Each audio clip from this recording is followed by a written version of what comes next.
আসসালামু আলাইকুম। আজকের এই ক্লাসে আমি অষ্টম শ্রেণীর ইংরাজি বইয়ের চ্যাপ্টার 7.3.2 নিয়ে আলোচনা করব। বলা হচ্ছে read the story in activity, এটা হবে 7.3.1, মানে এখানে একটা স্টোরি রয়েছে, সেইটা তোমাদের আবার পড়তে বলা হচ্ছে।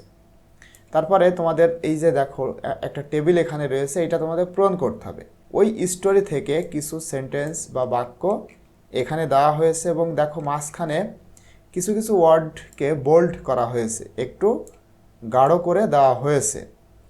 তো এইটা দেখে আমাদের বুঝতে হবে এখানকার যে ভার্বের গঠন কেমন হবে সেইটা তোমাদের এখানে লিখতে হবে। ফর্ম অফ ভার্ব মানে ভার্বের গঠন তোমাদের এখানে লিখতে হবে। আর এখানে the reason to use this particular form of the verb, মানে এই যে ভার্বের গঠন, হ্যাঁ ভার্বের যে গঠন সেইটার ব্যবহারের কারণটা কি, কেন এই গঠনটা এই সেন্টেন্সের মধ্যে ব্যবহার করা হয়েছে সেইটার কারণ তোমাদের এখানে লিখতে হবে। তো কিভাবে তোমরা এটা লিখবা অলরেডি আমি সেটা তোমাদের জন্য লিখেছি। এখন এখান থেকে ইনশাল্লাহ তোমাদেরকে বুঝিয়ে দেওয়ার চেষ্টা করব। দেখো এখানে sentence, all the members of the club have been collecting these items for about a month, মানে কি এই ক্লাবের প্রত্যেকটা সদস্য তারা সংগ্রহ করছে এই সমস্ত আইটেমগুলা প্রায় 1 মাস ধরে।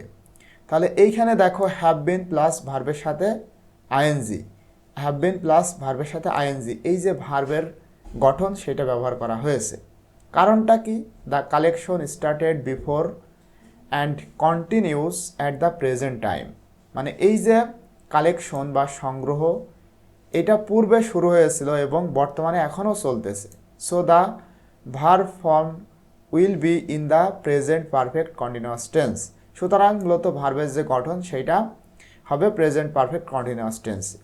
সেটা হলো have, has plus been plus present participle, মানে মূল ভার্বের সাথে আইএনজি, যেটা দেখো এই যে হ্যাভ বিন প্লাস ভার্বের সাথে আইএনজি। ঠিক আছে, পরবর্তী sentence, only recently have I been appointed to the position. এখানে দেখো হ্যাভ আছে এবং কি আছে, মানে হ্যাভ বিন প্লাস ভার্বের 3 নম্বর রূপ।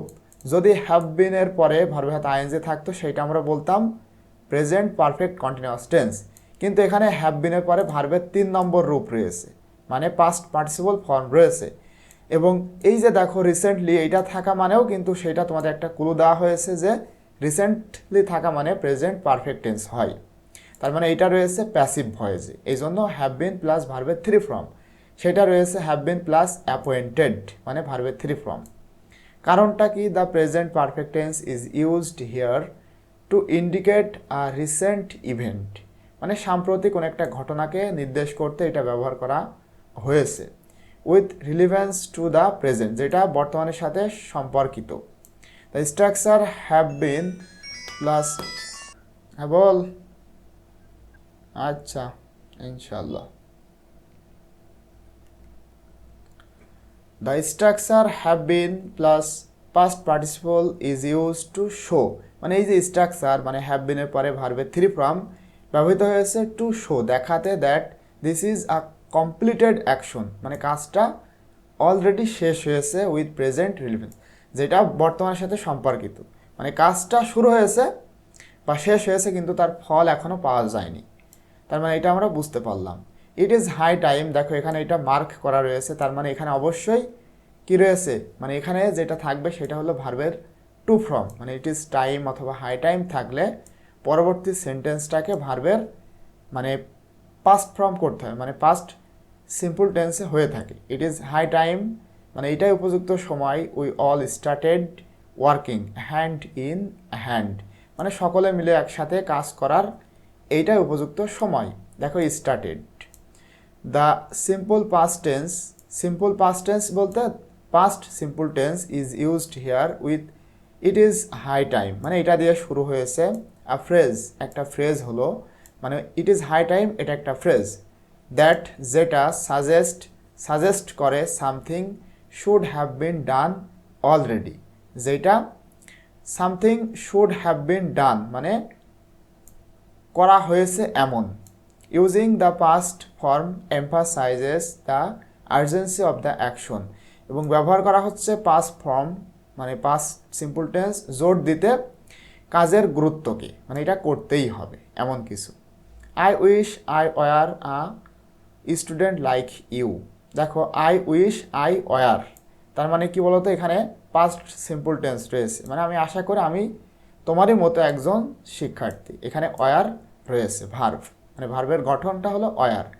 এখানে তোমাদের প্রশ্ন হতে পারে যে আয়ের সাথে তো ওয়ার হয় না, হয় কি ওয়াজ, তাহলে এখানে কেন ওয়ার ব্যবহার করা হয়েছে? কারণ এইটা দেখো আই উইশ, আমি মনে করি বা ইচ্ছা করি, এই জিনিসটা মূলত কন্ডিশনাল সেন্টেন্সের মধ্যে রয়েছে, যেটা আসলে সম্ভব না।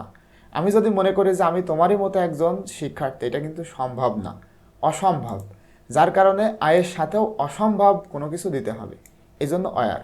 এখানে মূলত দেখো the past subjunctive were is used, এখানে ব্যবহার করা হয়েছে টু এক্সপ্রেস, প্রকাশ করতে হাইপোথিটিক্যাল সিচুয়েশন, একটা মানে যেটা কখনোই পূরণ হওয়া সম্ভব নয় এমন একটা অবস্থা প্রকাশ করার জন্য এটা ব্যবহার করা হয়েছে।